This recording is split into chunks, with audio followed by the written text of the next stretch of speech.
Hey everyone! Long time no see. We are back from wherever that was. Holidays and COVID and all of that. Oh, and work. Not to mention work. Lots and lots of crazy stuff. But here we We're are. back now, and we decided the first video we were going to do for you guys is going to be sharing our favorite books from 2021. Best of 2021. I have a surprisingly small list this year, which is a little unusual for me. Yeah. I usually have trouble narrowing it down. This year I was kind of like, oh, I only have this many titles on it.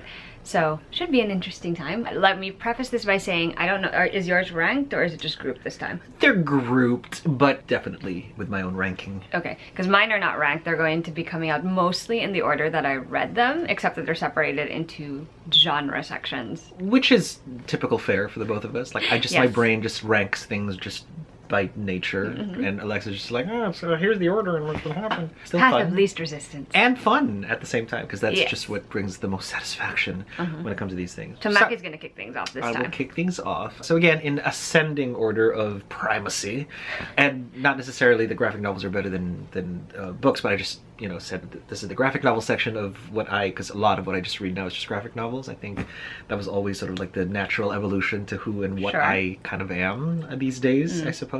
Starting things off with the Trece series. So 1 and 2 are out. I have like a whole bunch of others over there, but these are the ones that are officially on my Goodreads. It's a local Filipino created graphic novel series by Bajetan and Kadjo Baldissimo. They have since gotten some global love because Netflix adopted. I mean, you're mine now. Netflix adapted the series into sort of like an animated show. And whilst the books, well, the graphic novels remain mostly a very heavily noirish kind of episodic format. Trece, obviously, for, you know, the Netflix thing had to have like an overarching thing.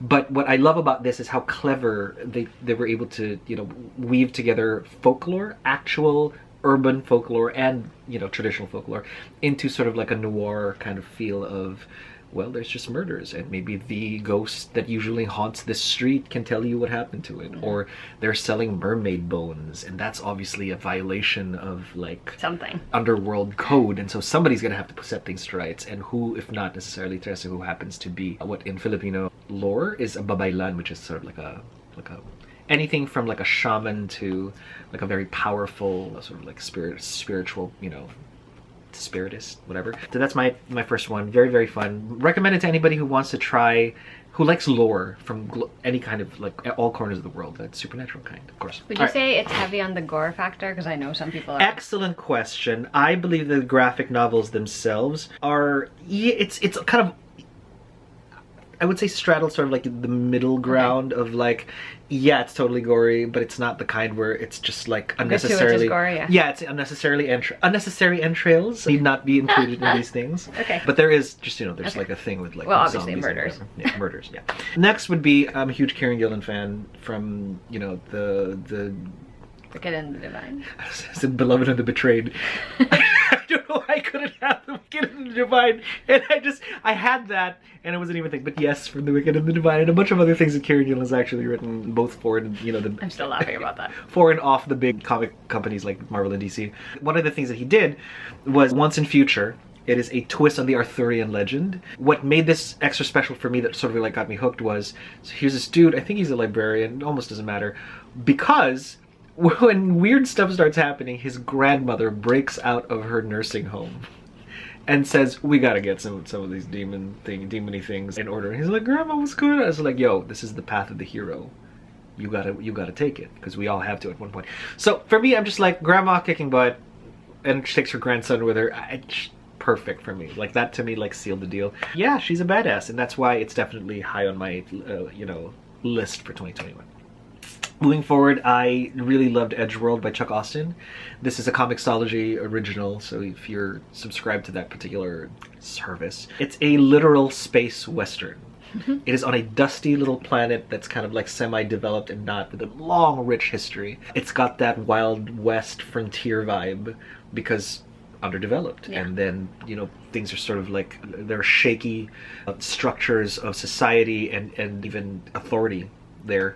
And what I like about it is that it actually gives people sort of like a view into the lives of like a handful of characters, and the way in which these are explored, which is sort of like somebody is, and it starts with somebody looking out for, hey, do you know who these people are? I'm looking for, and then the narrative sort of unfolds. And so that for me was pretty intelligent, gritty, a little bit gory, and very sort of like shock value science fiction on a lowerish level, but definitely on the shock value side. So if you don't like uncomfortable, like, things, maybe not for you. Okay. But this is definitely one of those, wow, okay, this was kind of shock and awe, and I liked it. Speaking of, this is pretty gory, like... High on the gore scale. So much gore that I read last year that sort of made it... I mean, it's just sort of in the background, but I'm just like, I like the story underneath it. This is called Something is Killing the Children by James Tynion. I remember that one too. Something is Killing the Children is so painfully simple. Something is killing the children. And would never have guessed. And one of our and the main character sort of comes in, and she is able to see these things that nobody else can, and is the only hope that this town has from having these monsters sort of like eat all of the actual children. What I love about this thing is that urban paranormal at its finest, monster hunting in the simplest of forms, but the lore, there's a heraldry here that, because she happens to hail from what is called the House of Slaughter in the Order of St. George. Oh. The dragon wasn't necessarily a dragon, though it was still a dragon. Interesting. But they're like, but that's why we exist, because these things go eat people, well, children, and we are the only ones to stop. And so then she sort of like struggles with her, loyalty to the order to keep things, quiet, and the actual victims that she manages to get in touch with. And then you'll see more about why that's important to her as the story is explored. So fun, gory, fun, because we gotta put that as a warning. So if you're not so much into the gore, you might want to stay away from this thing. But if that's sort of just like, if you have like me, like you grew up watching like horror films, and you have like a filter, just put the filter on, have a good time. That's how it works. I think that one's becoming a Netflix series too. Is it? I think so. I'm pretty sure this one got acquired. Don't quote me on that though, but so excited. Pretty sure. Speaking of what they actually also did, there's a lot of graphic novels here anyway on Netflix these days. So Old Guard, Tales Through Time. Oh, yes. This one is by Greg Rucka and Leandro Fernandez.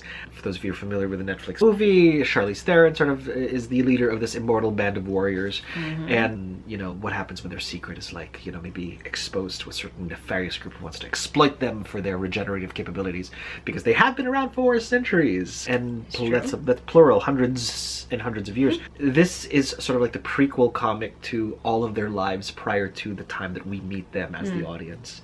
And it's got these high-level Highlander feels, where it's like, we were in Rome 1635, or we were in Boston in the 30s. Oh, the 1930s? No, the 1830s. You know what I mean? Like, it's that kind of, I don't know if Boston wasn't around in the 1830s. But that's pretty much it. And so it's got family written all over it. It's got connections and bonds that survive centuries, which I dig.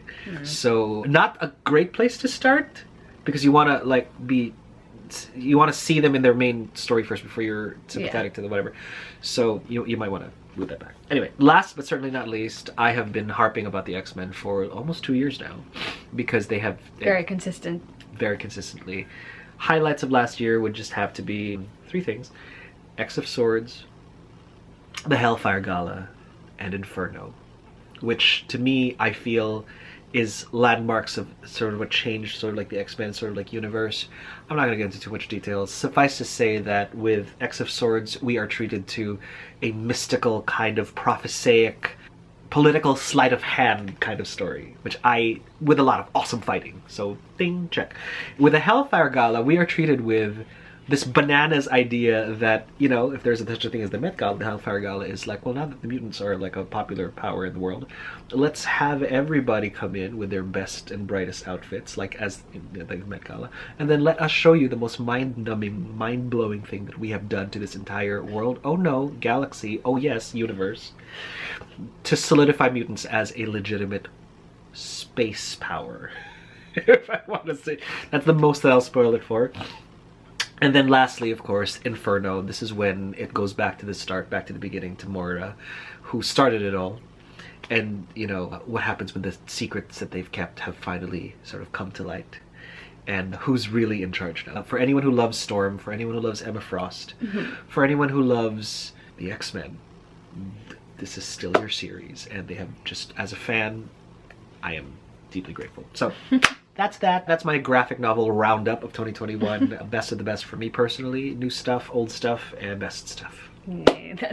What a line, what a line. I know, it's terrible. Okay, so the first set of books I'm going to talk about are all fantasy books, or books with fantasy aspects to them. The first book, so I said I wasn't ranking my books, but if I were ranking my books, this is probably what I would have put as number one, because I actually read it twice in a year, and I loved it both times, and I cried both times I read it, which, you know, says a lot about this book.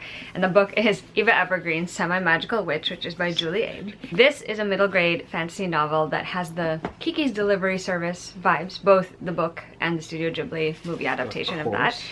This is about our main character, Eva, and she is determined to become a novice witch to earn that rank how she's supposed to, except she's limited by the fact that she only has a pinch of magic, and so she has to kind of overcome that during the course of this story.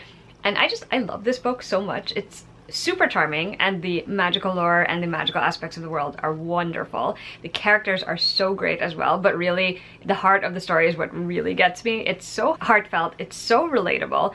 Like, even though I'm no longer obviously Eva's age, I could still like see where she was coming from and really understand that. And I thought it was just magical, and I love this book so much, and I definitely think everyone, whether you are still a middle grade reader or an adult reader, should check this one out. It's so good. It's so good. The next book is by an author that I have talked about so many times on this channel. Like, it will come as no surprise to anyone involved that A Court of Silver Flames by Sarah J. Maas made it onto this list. This is the next book in the A Court of Thorns and Roses series. It doesn't follow Feyre and Rhysand anymore. It follows a different set of characters. This time you're following Nesta and Cassian. Can't really say too much because it'll be a little spoilery, but they basically have to team up to work together to face what's haunting them, both within themselves and what's haunting the kingdom without. This book is my favorite in this series so far. I just think that as she continues to write books, Sarah's storytelling ability just gets better and better, and with this one, like, she really adds more to the world and the lore. She really has her grasp of the characters, their relationships, the storytelling. You know, it's stronger than ever, and I quite enjoyed that. It gave me all of the feelings, good and bad, while I was reading it, and I just love the experience of reading Sarah's books, so I would also highly recommend this one, especially if you are a fan of the ACOTAR series. The next book is another very long one, and it's one that it took me a while to read it, but I'm glad I actually read it, although I haven't continued with the series yet because the other books are longer. And that book is The Way of Kings by Brandon Sanderson. This is the first book in the Stormlight Archive. I think sometime in the last 2 years, like, I have grown more accustomed to reading adult epic fantasy. It used to be something that I struggled with a little bit more than I do now, but because I'm so used to it, like, diving into this one at the peak of my ability with that was perfect. Like, it was too good. It's basically an epic multi-point of view fantasy series starter. It introduces you to the lore and the history of this world in very intensive ways. You're following 3 characters basically, and you learn about the world through each of their perspectives, which is pretty cool. It did take me a while to read, like I said, but it's so masterfully told, and I was so surprised by how hooked I was on this story, even though it's about 2 things that I normally find a little bit more, I guess, tedious to read sometimes. You know, it's about war and political intrigue, and those are not very high on my list of what I love in my fantasy books, but for some reason it really worked with this one, and I'm eager to continue on with the series. The only challenge is that it's still ongoing, so I could read up to the latest book in the series, but I don't even know when the next book is coming out, so that's a little intimidating to me. But it was really good though, and I'm glad I finally tackled it. And then the last book in this section is a fantasy romance. It's part of a series that I did mention last year, and it's the Guild Hunter series. The book is Archangel's Light, which is by Nalini Singh. This is the book that I've literally been waiting for since, like, basically book 1 at this point. It's the story of 2 of my favorite characters in this world, Adon and Ilium, and it's about their relationship and, you know, their history together, how they are currently in the present, and how they're adapting to the new circumstances and the new people that they are after all of their experiences over the centuries at this point. And it's just, it's so good. It wasn't what I expected it to be, because I honestly, thinking about it now, I don't know what I expected, but I think I just didn't anticipate it being so sweet, so heartfelt. I love that it delved deeper into their history, their relationship history, and also their individual, like, stories. So good. I loved it. I definitely want another book with the 2 of them in it. Like, I need more. I will always need more at this point because I love them so much. But yeah, really good book as well. The Guild Hunter series in general is such a great urban fantasy paranormal romance series. Like, I have thoroughly enjoyed the experience of it. This is like book 14 now, I think. Every single book has been so fun, and I would highly recommend checking it all out if you haven't read it already. Okay, I'm done with my first section. Those were all the fantasy series I'm going to talk about for now. So we can turn it back over to Macky and see what he's got to share. Alright, so this leads me to my physical book section. I'm gonna call it a speed round because that's just me being hopeful. Let's start with Obsidio. Finally done. I've got a theory that you really can't sort of judge like the last book in a series the way you would judge any book at all, because it's so unique. It stands on the legs of the entire series. You can't take it separate from it. Anything good about it is only because the other books built it up. So with that in mind, that's why Obsidian would make it to sort of like my top 3, only because it stands on the legs of Illuminae and Gemina. There you go. Just a little blip into my brain. It's a satisfying end to the series for me personally. It's still got that same cool, edgy. We are reviewing these series of events through the combination of chat logs and surveillance footage and, you know, witness, you know, testimonies and what have you. So while that's all still cool, and while all the fun characters that you loved in the first couple of books may or may not necessarily feature into this particular series, we don't know because it is a series, the fact that they center these around 2 completely new characters this late in the game kind of for me was the hard sell, because you know your heart is full, you don't have enough space for everybody. But if you just give them a chance, and you should, there will be some pretty compelling turns of events here that again, in the context of the entire series as a last book, this is awesome. Speaking of last books, same applies to Death Goddess Dance, only this time it's really just the same sort of like character. She's a woman who was singled out to be the red right hand of an ancient god, and when that deal sort of goes awry, the rest of the Lovecraftian sort of like elements of this story begin to like creep it through, and she has no choice but to go through the crucible that leads her to the goddess of death. And while that sounds super fun, you know... Does it? It's actually a lot crazier in the book itself, because you're just like everywhere and nowhere all at once, and that's a weird description of how it literally is in the Death Goddess's realm. On that note, it really does take the series down to a good place, I want to say. It leaves it open enough that you're like, ooh, there's some wonder here at the end of it. I appreciated that. And plus, I do love the Lovecraft stuff from the derivative works of Lovecraft. Not Lovecraft himself, but like, say, the Eldritch Horror games and the, you know, the Elder Sign games, and that was always fun. So to find some kind of derivative, sort of like extraction of the distilled Lovecraft is, to me, enjoyable. Moving forward, let's talk about Terseal and Eleanor. Terseal and Eleanor is a Garth Nix book set in the Old Kingdom. It is a prequel to the Sabriel series, focusing on Terseal, one of the Abhorzens of that time. Abhorzens are necromancers whose sole job is to make sure that the dead stay dead. That's right, dead. While this is not the first prequel in the Garth Nix sort of like Old Kingdom universe, it is definitely the better prequel, to be honest. Whilst Clariel was set way into the past, Terseal and Eleanor was set 30, 40 years before the actual events of Not that far. Not that far. And the best part about it, I feel, is unlike with the other books, where you're so knee-deep into the lore already, or the story, or with Clariel's case, it's just like, well, this is a recall. Terseal and Eleanor actually capture the wonder of Sabriel.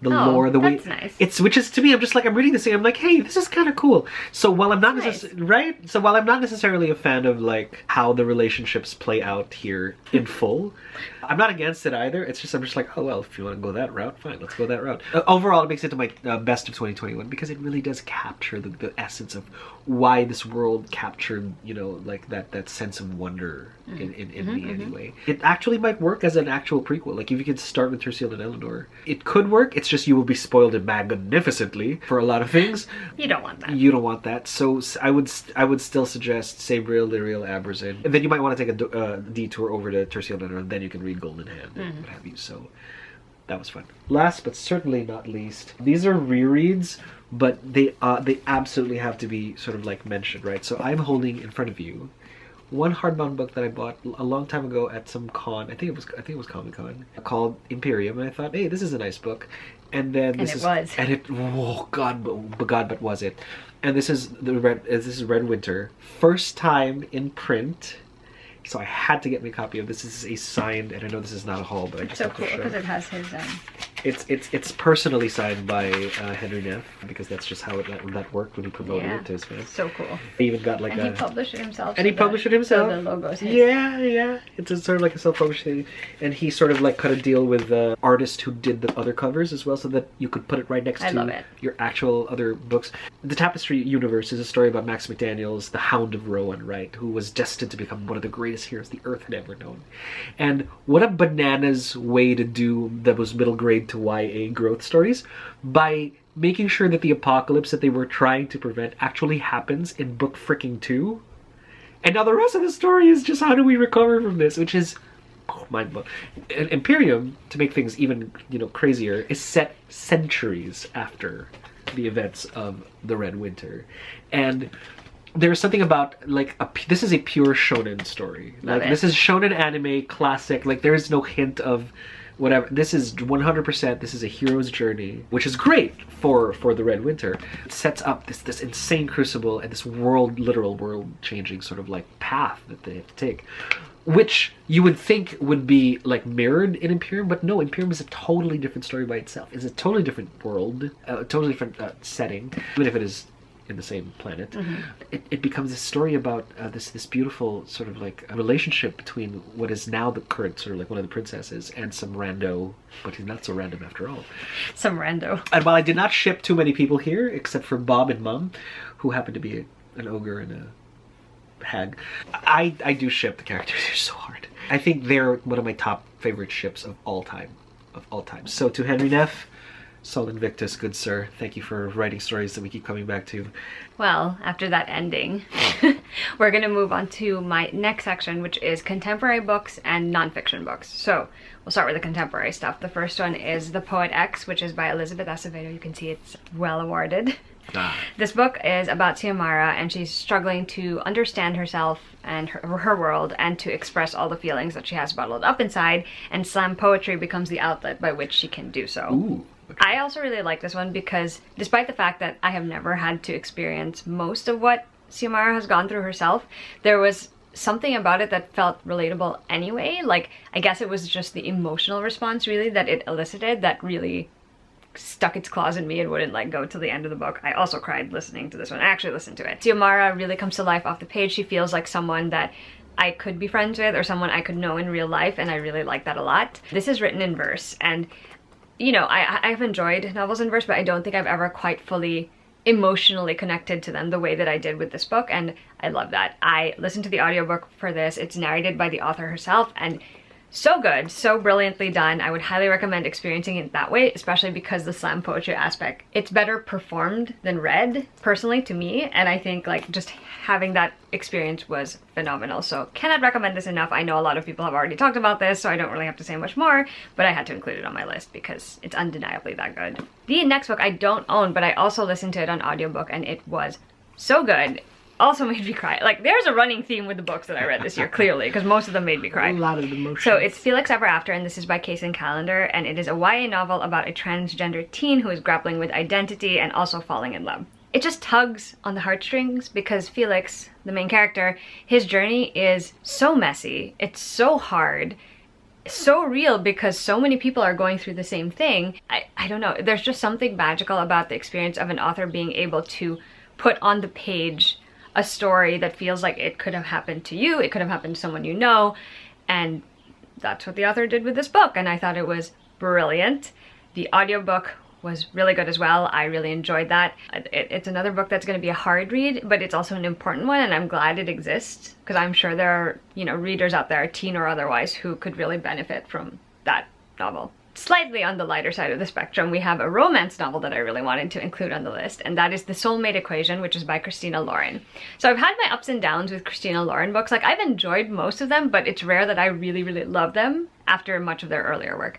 This is actually one of their newer books that I read, and I was like, okay, the magic is right there. It kind of brings me back to like the old school CeeLo days, which is great. This one is about a single mom and the scientist / creator behind an app where matchmaking is DNA based. And they end up being 98% compatible with each other, which kind of starts them on this whole journey. I love this one so much more than I thought I would, because I was a little skeptical of the premise, because it's a bit out there, like most romantic comedies are. But I don't know, everything just worked so well together. The premise, it was really delivered on. The story wove together so well, and the romance felt so believable. I think it helped that a lot of the things that I was worried would get over-exaggerated or just not done well ended up being completely not what I expected, like I said, and it was just charming and wonderful, and I loved it. I loved the main couple, I loved the secondary characters, I loved the story, so another one that was really good and had me like emotional by the end of it. Speaking of emotional books, I also read Know My Name by Chanel Miller. I actually read this for our family book club. This is a memoir by Chanel Miller, who prior to revealing her identity, she was the girl known as Emily Doe in the Brock Turner sexual assault case. This is basically Chanel recounting her experiences as a victim of sexual assault, both from the actual incident up to post-trial, and how it's affected her and the people around her who care about her and all the circumstances that she's been through. I was impressed by how eloquent this book was. I think Chanel really has a gift for writing, and that's not surprising because I believe her mother is also a writer. I also admired how brave she was to be so vulnerable on page. There is a lot that you read about, or in my case that I listened to her talk about, that felt exquisitely intimate to be looking at for someone who, you know, I don't know personally. And the fact that she was brave enough to come out and share all of her experience, the good, the bad, everything in between. It's so powerful. It's the kind of book that really makes you think and really makes you reflect. Sometimes it makes you question whether there's good in the world, and then there are other moments where there's like, there are still good people and good moments in the world too. I actually listened to this one on audiobook as well, and she narrates it, so it becomes even more powerful. It's one of those books that will just stay with me, that I think most people should check out and read if they can manage it, obviously, because a lot of this might be triggering for other people. But yeah, I'm so glad that we ended up reading this one for our book club, because it's such a good book. Which is weird to say because obviously it's a real story. So what I mean is it's just so well written and so brave, and I can't help but admire it for that. That works. The last book I need to talk about in this section is called Stamped: Racism, Anti-Racism, and You. This is a remix by Jason Reynolds of a book called Stamped from the Beginning by Ibram X. Kendi, which basically tackles the history of racism and anti-racism in America. So I actually read Stamped from the Beginning first, and that book is also really good. It's very informative, but it's also quite dense in terms of the information that's packed into it. What I really enjoyed about this remix is that because it's meant for a younger target audience, Jason Reynolds does a really good job in sort of, you know, pulling the key information and giving it to you in a very digestible and easy to devour way. I really appreciate that the key themes in the original come across as well. It was just so good. It's funny to me because I read them sort of back to back, so it was kind of like seeing an adaptation of something, and I think he did a really good job with it. I know there's also a younger version of it for like middle grade readers, which I think is pretty awesome as well. I will say the audiobook is also A+ for that one because Jason Reynolds is the one who narrates it. Wow. An excellent way to experience it if you ask me, so definitely check that out if you got a chance, or read Stamped from the Beginning if you have a chance, because that one is also very good as well. Very cool. Alright, so we've come to the last section of this video, and it's typical of us to have some books where we cross over because they're favorites for both of us. Has been the foundation of this marriage. So I think we're gonna start with a series, actually.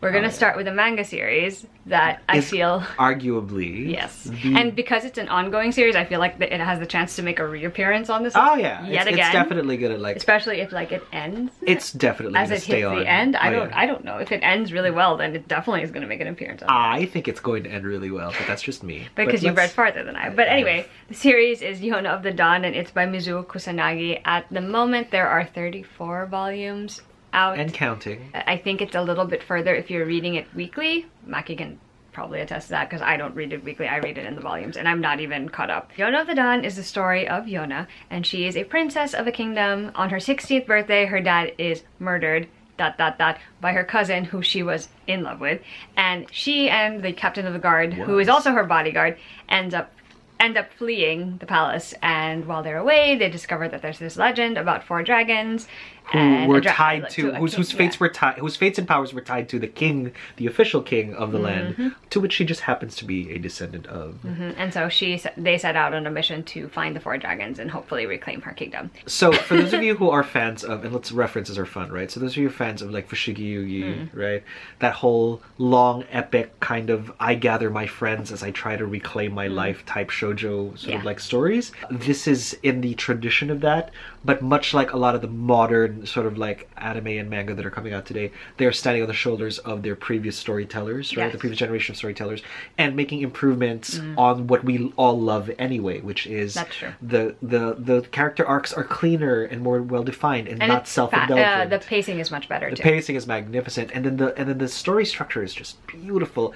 And what's brilliant about Yona is how it takes all of the stuff from the lore that is awesome, and it dovetails beautifully to sort of like the story. I mean, I haven't read as far as Macky, so I can't And attest so, some of that. and even if you look at whole, sort of like every single finding my next dragon arc, right? That in itself is really good. I'm just saying that there's more of that, but in like larger concentric circles. Yeah, so, it's funny of because actually revelation. the thing I would have said about the series is that it starts out so straightforward, like it's such a simple premise, and then eventually as the series goes on, and unfortunately the anime cuts off right when it's about to begin, you actually realize that's only the surface layer, and there's more going on beneath the surface, and it just gets more and more complex every single volume that I've read so far. while keeping to the same simple premise. Yeah, Like it's that's so the craziest thing. mind-blowingly good. To me, and this is personally, I'm no like great thinker of these things, but it is arguably for me the best written shoujo anime out there of this fantasy action. If genre only it were kind. still in anime form. But yeah, but because I But I'm can't- happy the series is still ongoing. yeah, by the way. because I can't imagine a series that has everything that Yona has in spades. Characters that you're able to love, believable relationships and storylines that tie them together, and the bonds that complex villains. My gosh, what a complex villain her cousin is. I didn't used to like him. I thought, villain, typical. All right, of course you're gonna want to shank the king. And then I read on it and I'm just like, what is happening? So there's feelings, that. that's what's happening. And then just beautiful lore, Yeah. right? There's nothing too overcomplicated I like about the the lore. characters too. You know, in fact, Fushigiri has a more crazy kind of lore because it's like where every Fushigiri lore nation is has weird. constellations. Constellation Nation. Anyway, I don't know. As opposed to this, where it's just like, I got my dragons, let's go, you know, and then So that's good, it. though. So it's just all so good. I highly recommend it to anybody who loved that kind of genre. Yeah. And it still does. This is, I would like to say, the greatest evolution we've seen so far. I mean, honestly, I'm still holding out hope that someone will adapt it. Maybe they're waiting till it's finished. Sort of like Fruits Basket, where it was like ongoing, so they stopped after season 1 too. And then years later, what a they beautiful redid adaptation. the entire thing. So I'm either holding out for that or like a Bleach thing where it's like, oh, 20 okay, years 20 later. years later. Well, I'll be 60. Anyway, Doesn't matter. here we go. Next Okay. one. Next one is also not going to be a surprise to most of you who have watched our channel for a while. And that's Chain of Iron by Cassandra Clare. It's the sequel to Chain of Gold. And I'm going to read you the description that I wrote for it because it made me laugh, and then Macky thought it was a pretty good description, so we're going to just go with that. I said, our merry band of shadow hunters are still up to their usual shenanigans. Also, there's a fake engagement with real feelings, a hunt for how to raise a ghost from the dead, and a serial killer targeting shadow hunters. And the only thing I have to say about this book is that it gave me emotional whiplash the entire time I was reading It's it, just and I so finished it, and I said whiplash. thank you because it was great. It was so whiplashy. I swear, like just from So start to angsty. finish, it's like my neck, my emotional neck. Just it's. But it's so good. I mean, Cassandra Clare's books are always so readable. They're so and the thing that I think stands out the most for me about her stuff is her character work, because honestly, like, it is ridiculous the fact that in this book, like, I legitimately love pretty much the entire main I cast. just loved everything. There are like a few exceptions. And even Yeah. then, And even then, like, even if I don't love them, I understand more where they're coming from when she starts explaining, you know, their backstories and kind of like what it is. also it's a polarizing book, though. Would you say? I would say it's a polarizing book. I mean, some people You're are really in it for the emotional whiplash, like I am, and Macky you, is. you either really just really love all of it, or you're just like not for me. Like there's no in between, True. right? There's gradients of not for me. But I think most people fall into the category of, oh my god, it's the most amazing thing, oh my god, you know, and then everybody else is just like, yeah, no. Yeah. Paper's falling out of it. Oh, has the beautiful Cordelia art in it. Suffice it to say that Macky and I both really, really enjoyed Chain of Iron. I think you read it first, right? And then I read yeah. it after you. So good. So Macky got to watch me like Oh, yeah, flip back that- and forth between screaming and not screaming. Also a foundation of this marriage. So, really great. I don't know if there's much more to say about this. You guys already know how much we love the Shadowhunters world in general, and how this series in particular has quickly become... Yeah, Something. I will say read Chain of Gold, though. Like Yeah. that, I will, I'm waiting for the last book to decide if it's my favorite of the entire, like, Shadowhunter's world. I already like it so much more Oh, yeah, than we everything know. else. So I already know this one's mine. Glad you fair, Jill. Maddie, I love you. Anyway, obviously we love Chain of Iron a lot. They're like our children. Last but certainly, definitely not least. Again, Okay. in the same. Oh, by the way, second, as a brief thing. So, Chain of Iron is the second book. Second books cannot be taken out of context either. Oh, yeah. Of the larger thing. Of That's a course. funny thing about series. However, as far as duologies are concerned, there is no second book. Yeah. The second book Just is the the last beginning book. and the ending. So as far as endings go, boy. We talk about Rule of Wolves now, which is by Leigh Bardugo. This is the second book in the Nikolai duology, and in it, Nikolai, Zoya, and Nina are basically fighting to protect what they hold most dear, and doing the best they can with the circumstances that they're in. And that's all I'm going to say about that, because if you Yeah. haven't read the first book, you're not gonna... Yeah, I will say spoiled. I will say that there are emotional damages. Okay, what I really enjoyed about this one is, like, I like King of Scars. I thought it was good as well, but this one has I guess it just feels a little bit more epic because you're coming to the conclusion of all these arcs and Yeah. you just don't know how it's gonna end, really, for any of them. It helps that these characters are so beloved. Like, we love so many of the characters in this story that make appearances, that the emotional weight of all of And their the damage. journeys. Well, exactly. The weight is the damage. You know what I mean? Like, whether it's the extreme joy, you know, suffering, whatever. It's just multiplied thrice over. Excitement. How's that for emotional damage? I've never been so excited that I wanted to die. Like that's. I think I'm pretty just sure like- it's chapter 31. Right? There's this chapter that I remember opening it, reading it, and then I had to stop and then not Like, read anything for like... And you're invested through a trilogy and a duology and like the first book of this new series. Rude. And you're and so you've iconify these characters to a certain degree, to the point where they are like the saints of old, technically, right? I mean, it's almost kind of really meta how we've got a world chapter 31. that like takes amazing things and makes them the saints, right? And we've sanctified anyway. You know, Zoya and Nikolai and all of these other things, right? Even Elena, right? Whom, you know, we like now thanks to Netflix. Well, like more, and it's not we didn't hate her. It's just, it was just Elena Starr. So didn't we dedicate an entire... Oh, we have 2 podcasts for Rule of Wolves, I believe, right? 2? Yeah, We did so- them with our friend Danica, and we got very in-depth about our feelings over there, so... And it's super spoilery too, but without any of those spoilers, like, again, you cannot treat a last book like a regular book. Like, storytelling-wise, you can sort of maybe be objective and say, what kind of story is this? Pretty well-written story. Yeah. Oh, objectively speaking, though, I will say, this book isn't a perfect book to me, because there are things about it where I was like, could have done without that. But overall, just the emotional journey it took me on, that literally propelled it to be one of my favorite books of the year. Because, like, how could I not love a book that literally put me through an emotional ringer, basically?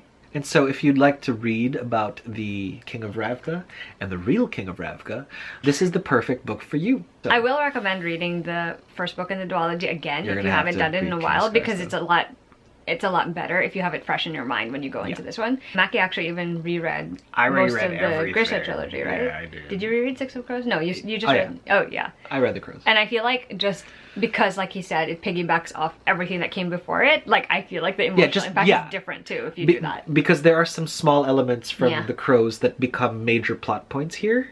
And same thing for the first series. And same thing for the first series as well. So there are a lot of these little world-building threads that Leigh is able to sort of like weave together into the core of this new thing. And you which can I'm just only like- appreciate that if you are very well versed in Grisha world. Yeah. It Also, stands... can I just say, reading this, like, leading up to Shadow and Bone, the TV series, God. I'm gonna go sit down. Yeah, it just makes you want to scream out loud, really. I mean, It's honestly, just that like- series made me scream out loud. Hence, plenty. emotional damage. Like, I've never felt all these emotions with this kind of weight Yeah, it's in been a a while. while. Mhm. So again, it is third books, Second books. Sequels. sequels, endings of series. They are just their own sort of like animal, I want to say, and we're just gonna have to want to go through all of it to get the best of it. And on that note, That was 2021. It was there were more books were read, obviously, and more fun There was were had. definitely a lot of books but read. this was the most fun we've had reading I think all so. year, and the best of that, and that's the only reason we read anyway, right? Although for me the best part of 2021 was actually reading these last 3 books together with you, Yeah, it's fun, right? because And then talking about them so boy. much that we literally lost our voices. I know, after. it's just Both, because we've done. Oh yeah, we also did a podcast for Chain of Iron. So lots of screaming, lots of. I mean, honestly, we're already thinking about Yono the Dawn, but because that one's ongoing, it's kind of hard. Yeah. Anyway, Pain aside, we hope you guys have a really, really good 2022 coming up. You know, it's been a month. Reading's been slow but steady. We're gonna slowly ease back into this thing. Yeah, here's to another year of reading amazing Good books reading. and meeting characters that you will love forever and stories that will matter to you for the rest of your life. Couldn't have said it better myself. Anyway, we will see you guys with another video soon. Bye. Bye.